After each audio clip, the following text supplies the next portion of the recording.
So Okay. I guess we'll put it back on you. So I have a article. A hotel check-in app left 1 million passports open on the internet.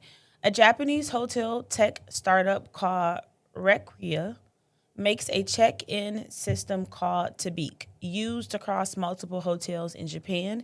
It uses facial recognition and ID scanning to check guests in. Excuse me. You said passports, right? Or Yes, passwords. passports. Okay. Passports were open. So obviously this sounds like it could be a great concept, but the way that they executed it was absolutely not that. So they accidentally set their Amazon cloud storage bucket to public, which means anyone who knew the bucket name, which was literally Tabiq, could open a web browser and view the contents. No login, no password, nothing of that sort was required. And inside of that actual bucket was over 1 million passport scans, driver's license photos, selfie verification images, and ID documents from hotel guests around the world going back to 2020. Independent researcher Sen, I don't know your first name, discovered the exposure and alerted TechCrunch, who notified Reqrea and Japan's cybersecurity team, JP CERT. The bucket was secure after TechCrunch reached out.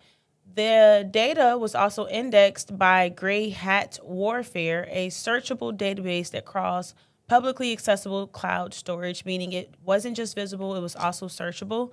Amazon's cloud storage is private by default, and Amazon added multiple warning prompts years ago before data can be made public.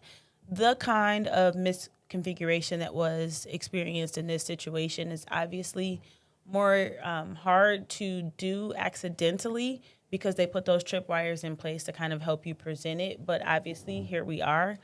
What we are seeing is a pattern. So hotels, money transfer apps, car rental services are all asking you to upload your most sensitive government issued documents for identity verification, and not even just asking you that, but also storing them with no meaningful security. The broader context here is that governments around the world are using age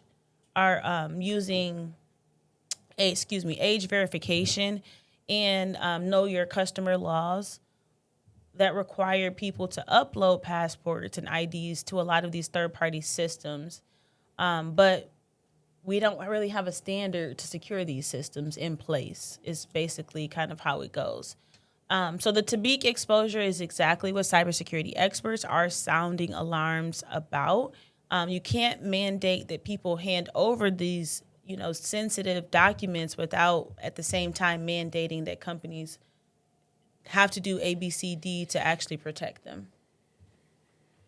I am not a fan of uploading IDs and any of that. I'm kind of like in the home buying process now, and like some things I'm just not doing. I'm not uploading. I'm not sending you.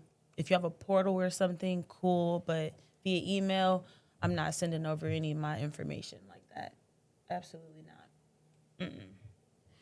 Yeah. I'm doing on S3 buckets. Man. But that's one of there we go. Crazy enough though, that's one of them rules, like you said. I think they fixed it to where it's supposed to be blocked automatically. But we go back into the blue team on when did they see that public block access was disabled?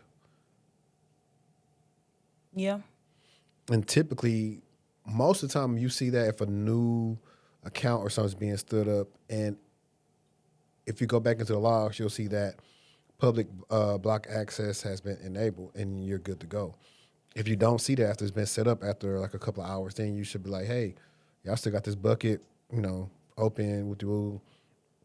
A lot of times somebody may say it's for testing, or they say, oh, we fixed it, or we deleted the bucket. So typically in the triage process, because funny enough, I want to say it's one of my... Can you tell people what a bucket is? For the people that don't know. Easy way, I guess, to describe a bucket is... It's just storage. So I was just gonna say it's literally a bucket. Yeah, it's storage in the cloud, and so it's connected to whatever account ID that you use. So, for example, let's say we create an AWS account called the Textual Talk. So now we created a new bucket called the Textual Talk videos. And so now that one bucket will be videos of the Textual Talk. So it's similar to like if you use anything like Google Drive or anything else, similar. Like the settings most of the time in the Google Drive stuff is not public, but you can change it to like the access to anybody can access it or whatever. You don't want that because somebody stumble upon your drive, they can take all your stuff out of it, especially if they got the right access.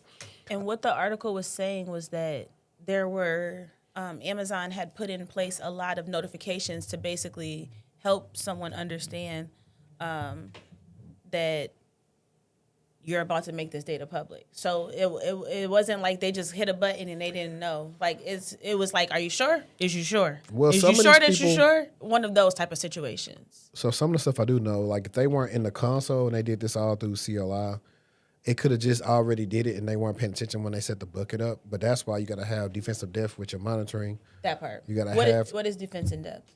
If something else fails, then we got something else for you that you can't get in. So That part. you would have your CloudTrail logs, which are the logs that pretty much audit activity in AWS. They will flow into your SIM, and specifically, you would see stuff like, oh, it's been public block access been disabled, or like I said, you go back through and see, has the bucket been deleted?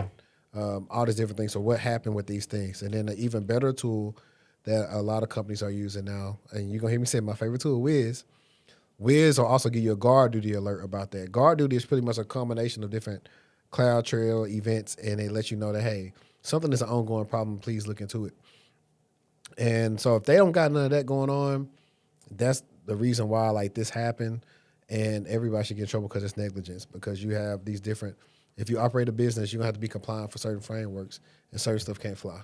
Yeah, and a lot of people are always asking like, how do I break into tech, or I want to do cloud security? What we're talking about in talking about buckets and storage, like that is a specific area in cloud security that you can pursue if you're interested. So just kind of keep that in mind.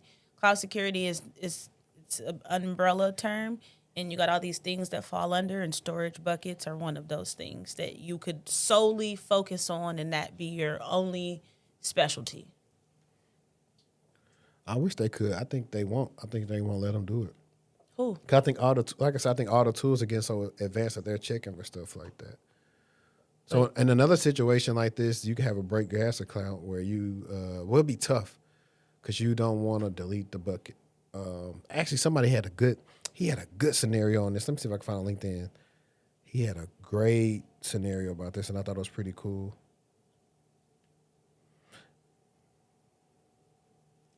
I'm not gonna lie. I'm thinking about that artichoke.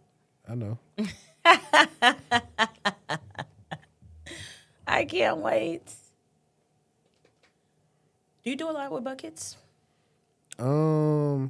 So for me, that's more in the Azure space, and Isn't it blobs? Isn't it like a blob on? yeah, like Azure Blob, or even Here you go. Look, I got a perfect scenario. So this is the scenario. Question of the day: cloud security. Your team just discovered that an S3 bucket containing customer data. And also, let me give credit to the poster, Samuel Tillman, staff SRE at the NBA. Your team just discovered that an S3 bucket containing customer data has been publicly accessible for the past 72 hours. The bucket was created by a developer who needed a quick way to share files with the vendor. Your role is to contain the breach and ensure it doesn't happen again. Which action do you take? Now, answer choice A says delete the bucket immediately to stop the exposure. don't do that. B is enable S3 block public access at the account level and rotate all IAM credentials associated with that bucket. C, make the bucket private, preserve the access logs, and begin your incident response process. Or D, notify the vendor that the file sharing method needs to change and move on. C, obviously, that's the best answer. Yeah. And you could choose another answer, but you got to choose the best answer. Yeah. I could see people choosing B if C wasn't there. Yeah. The fact that you preserve the access logs is the reason why C is the best part. Mm-hmm. So I thought that was pretty cool. So it was crazy. So shout out to him for putting that question today. So he actually been doing this for a while now. It's actually pretty cool. I used to do this back on the day on Instagram when I was growing.